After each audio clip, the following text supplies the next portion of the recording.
हर हर महादेव। आज मैं जिस विषय पर आप लोगों से बात करने वाला हूँ, वैसे तो ये बहुत इम्पोर्टेंट विषय है, लेकिन ये किसी भी साधक की साधना के बल को 100 गुना बढ़ाने की क्षमता रखता है। आज मैं जिस चीज के बारे में आप लोगों से बात करने वाला हूँ, इसे ना कि समझना केवल जरूरी है, इसे अगर आप इम्प्लीमेंट करते हैं तो आप देखेंगे कि आपके घर के जो देवी देवता है वो भी एक बल को रखने लग जाएंगे। अब फॉर एग्जाम्पल, आप लोगों ने अगर थंबनेल देखा हुआ तो आप लोगों ने सुना होगा कि देवता की तस्वीर पर देवता को चढ़ाते कैसे हैं, ठीक है ना। अब चढ़ाते कैसे हैं ये बाद में पता लगाएंगे, पहले एक बार क्लियर कर लेते हैं कि देवता की तस्वीर पर देवता को चढ़ाना होता क्या है, ठीक है। और इस चीज के पहली बात तो क्या फायदे होते हैं, देखिए अब मैं आपको एक सिंपली चीज बताता हूँ। हम जाते हैं किसी भी पूजा पाठ की दुकान पर, जहां पे बहुत सारी छोटी छोटी जो है मूर्तियां हैं देवता की, बहुत सारी फोटोज लगी हुई हैं। अब आप सोचिए कि क्या उन फोटोज में अभी तक देवता की आ चुके हैं क्या? क्या वो छोटी छोटी जो मूर्तियां रखी हैं या फिर जो बहुत सारे ऐसी तस्वीरें लगा रखी हैं, क्या उन फोटोज पर देवता आ चुके हैं? नहीं आ चुके। उस फोटो पर देवता कब आएंगे? जब हम उसकी एक मतलब लिमिटेड टाइम तक, वैसे कहते हैं कि 1.25 साल का टाइम होता है, अगर हम 1.25 साल किसी फोटो की पूजा करते हैं तो देवता की तरंग उस फोटो पे चढ़ने लग जाती है। अब चढ़ने लग जाने का मतलब आप ये भी कह सकते हैं कि एक तरह से वो जागृत हो जाती है, लेकिन जागृति और देवता की तरंग का चढ़ना ये अलग चीजें हैं। क्योंकि जब मैं बात करूंगा कि जागृति, प्राण प्रतिष्ठा, जागृति, तो उसके लिए एक पर्टिकुलर बड़ी मूर्ति का होना, ऐसा कहते हैं कि 14 इंच से बड़ी मूर्ति की प्राण प्रतिष्ठा होती है, छोटी मूर्तियों की प्राण प्रतिष्ठा नहीं होती, तस्वीरों की प्राण प्रतिष्ठा नहीं होती। जिस तरह से ये फोटो है, इसकी कोई प्राण प्रतिष्ठा जो है वो नहीं होगी। तो इस तरह की चीजों के लिए कहते हैं कि इस पे देवी देवता को चढ़ाना, चढ़ाना मतलब कि देवी देवता का इस तस्वीर पे चढ़ना। अब ये चढ़ना कैसे होता है और किस तरीके से होता है, ये मैं आज आप लोगों को बता रहा हूं। देखिए, आप लोग जो भी साधना करते हैं, पूजा पाठ करते हैं, आपके मंदिर में जितनी भी छोटी छोटी फोटोज रखी हुई हैं, जो छोटी छोटी डिग्निटीज रखी हुई हैं, ठीक है। अब क्या होता है कि कोई उसमें से जागृत है, कोई उसमें से जागृत नहीं होती है, ठीक है। अब कोई चीज अगर जागृत नहीं है और अगर हम वहां पे किसी भी तरह का पूजा पाठ कर रहे हैं, तो जब वो जागृति नहीं है और उसके ऊपर देवता की तरंग चढ़ी ही नहीं हुई है, तो एक तरह से तो वो निरर्थक होती है, उसका कोई बेनिफिट हमको नहीं मिलता, ठीक है। जब किसी तरंग पर देवता की तरंग चढ़ जाती है तो वो हमारे दिमाग पे वो फोटो छप जाती है, जिस फोटो को देखकर हम वो करते हैं। अगर भविष्य में अगर कभी हम याद भी करें उस देवी देवता को, तो हमें वो ही फोटो नजर आएगी जिसको देखकर हमने चढ़ा रखा है, जिस तरंग को, जिस फोटो पे, ठीक है। उसमें जो भी आपकी पोजीशन होगी, देवता, कभी हनुमान जी ने पहाड़ उठा रखा है, या राम सीता को अपने कंधों पर बिठा रखा है, या अपने छाती खोलकर राम सीता जी के दर्शन करवा रहे हैं, तो जिस तरह की फोटो देखी होगी ना, वो हमारे जो दिमाग पे छप जाएगी और वो फोटो चढ़ भी जाएगी उस, ठीक है, वो जो देवता है वो तरंग चढ़ जाएगी उस फोटो के ऊपर। तो इसका बेनिफिट ये होता है कि जब भी आप कभी मुश्किल समय में होते हो या फिर किसी भी तरह की जब साधना करते हो, तो केवल एक आई कांटेक्ट से ही बहुत सारी एनर्जी आपकी जो है वो मैच हो जाती है और आपको आराम मिलने लग जाता है। और एक फ्रैंकली आपको स्पीकिंग में एक नॉर्मल एक उदाहरण देता हूं कि आप किसी भी बड़े शोरूम पे चढ़े जाना, जो बहुत टाइम से बहुत बड़ा शोरूम है, आप देखना शोरूम बड़ा होगा लेकिन उसके अंदर जो तस्वीरें पड़ी होंगी ना, वो हमेशा पुरानी होंगी। हमारे यहाँ पे कई सारे ऐसे दुकानदार बैठे हैं जिन्होंने दुकानों को तोड़कर नया बना लिया, लेकिन उसके अंदर जो मंदिर के अंदर जो फोटोज रखी हुई ना, वो आज भी वही रखी है जो उनके दादा परदादा ने ला के रखी थी। वो लोग उस फोटो को चेंज नहीं करते। अब एक कम्युनिटी है, स्पेशल महाजन कम्युनिटी, जो इस चीज को समझेगा, बाकी सब लोगों का मैं गारंटी नहीं दे सकता, ठीक है। तो क्या होता है कि मैं आप लोगों को बता दूं कि किस तरह से अपनी देवता की फोटो पर देवता को चढ़ाया जाता है। आज इसके मैं तरीके आप लोगों को बताने वाला हूँ, ठीक है।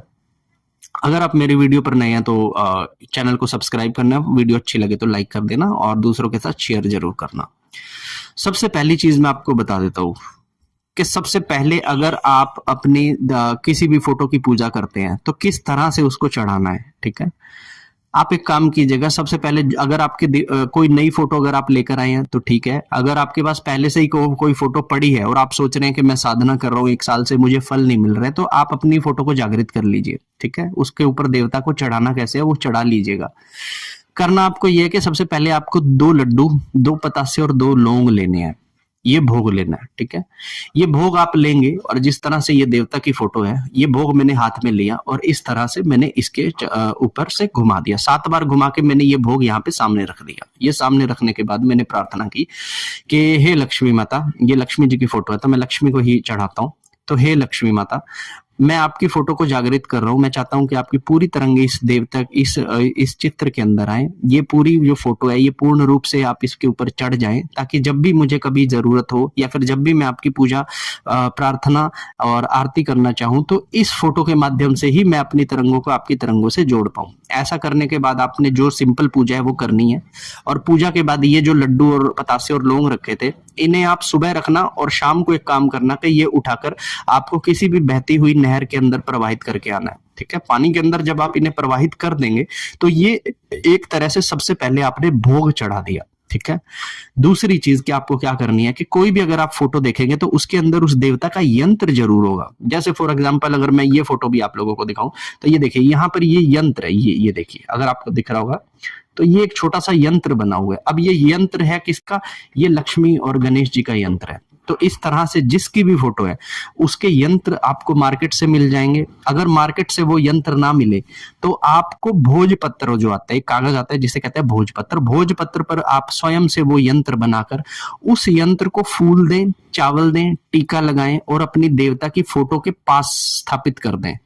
अब देखिए यहाँ पर एक चीज देखने वाली है कि जब आपने यंत्र बना दिया तो उसको आपने एक्टिवेट कर दिया, उसकी पूजा कर कर, धूप बत्ती कर कर, फूल फल और जो चावल चढ़ाकर उसने आपने उसको एक्टिवेट कर दिया। अब वो डीएक्टिवेट हो जाएगा 1 हफ्ते के बाद। तो कोशिश कीजिएगा कि आप उस देवता के यंत्र को एक्टिवेट करते रहिए। अगर आप एक कागज पर भोजपत्र पर बनाते हैं तो उसे कोशिश कीजिएगा कि संभाल के रखिए। नहीं बना पाते तो आप मार्केट से कोई पीतल का या फिर कॉपर का बने आते हैं, आप वो लाकर उस फोटो के पास स्थापित कर दीजिएगा। अब उस तस्वीर को वो यंत्र मिल गया, मतलब कि एक मतलब पूरी बॉडी के अंदर आपने इंजन को स्थापित कर दिया। अब वहां पे तरंग जो है उस फोटो के ऊपर वो ज्यादा तेजी से चढ़ेगी। मैक्सिमम तो जितनी भी फोटोज आती हैं, देवी की ले लीजिए, किसी की भी ले लीजिए, तो उसका यंत्र ऑलरेडी उस फोटो में कहीं ना कहीं बना होगा, आप देख लीजिएगा, ठीक है। तीसरी चीज आपको क्या करनी है कि जब आपको किसी तस्वीर के ऊपर देवता को चढ़ाना होता है तो आपको जो जाप करना है ना, आपको जो जाप करना है वो अपने त्राटक करते हुए माला को सामने रखकर करना है। फॉर एग्जाम्पल जैसे ये मूर्ति है, ये फोटो है, ठीक है, ये फोटो को मुझे जाप करना है। ये फोटो मैंने आपके बिल्कुल साथ में ऐसे करके रख दी, ठीक है। अब मैं कैसे जाप करूंगा? मैं माला लूंगा, मैं माला को इस तरीके से चलाऊंगा, ये देखिए इस तरीके से मैं माला चला। अब मुझे माला से पार जाके फोटो दिख रही है, ठीक है, रूप दिख रहा है। अब मैं क्या कर रहा हूँ? त्राटक कर रहा हूँ, साथ में ना चढ़ा रहा हूँ माला को। तो जैसे जैसे मैं इसको चढ़ाता जाऊंगा, इस तरीके से करते करते करते करते जैसे मैं चढ़ाता जाऊंगा, वो जो स्वरूप उस समय आपके सामने बन रहा होगा वो आपके आंखों के ऊपर भी चढ़ता जाएगा।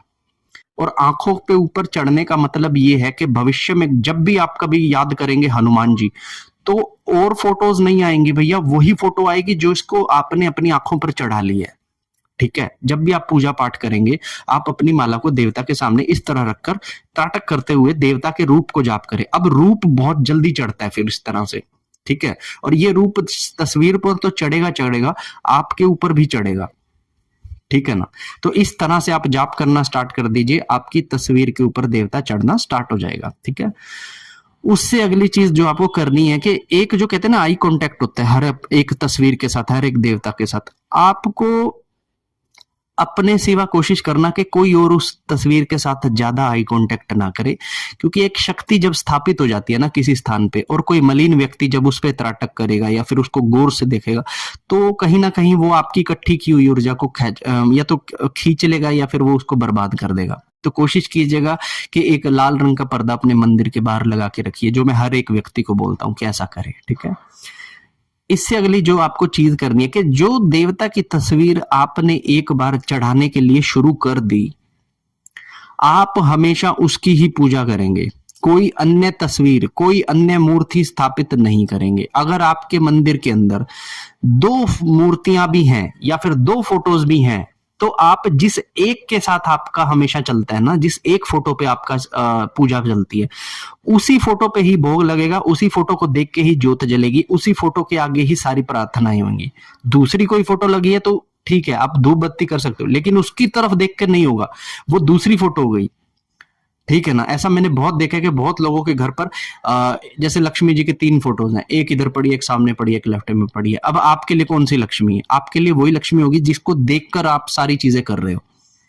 ठीक है, ये हो गए कुछ टिप्स मैंने आपको बताई है कि देवता के तस्वीर पे चढ़ाने का मतलब क्या होता है, और इसका सबसे बड़े बेनिफिट्स मैं आपको लोगों को बता देता हूँ कि भविष्य के अंदर एक तो आपको उस देवता की तरंग बहुत जल्दी से आएगी। जब भी आप याद करेंगे तो वो जो तस्वीर आपने चढ़ा रखी है ना, देवता की तरंग को तस्वीर पे चढ़ा रखा है, वो ही फोटो आपके सामने आ जाएगी। और जब भी वो फोटो आपके सामने आ जाए आंखों के आगे, तब समझ लेना कि भैया you are connected with the divine things. ठीक है ना। तो ये चीजें कर कर आप अपनी साधनाओं के बल को बढ़ा सकते हो, और इसके बारे में मतलब आप गुप्त रूप से ही ये सारे काम करेंगे, किसी के साथ बताएंगे नहीं कि मैं क्या कर रहा हूं, नहीं तो ये चीज वेस्ट भी बहुत जल्दी कर दी जाती है। ठीक है ना। तो इसका ध्यान कर कर आप पूजा पाठ कीजिए, और फिर देखिए कि आपके मंदिर में पड़ी मूर्तियां कितनी ज्यादा प्रभावी हो जाएंगी।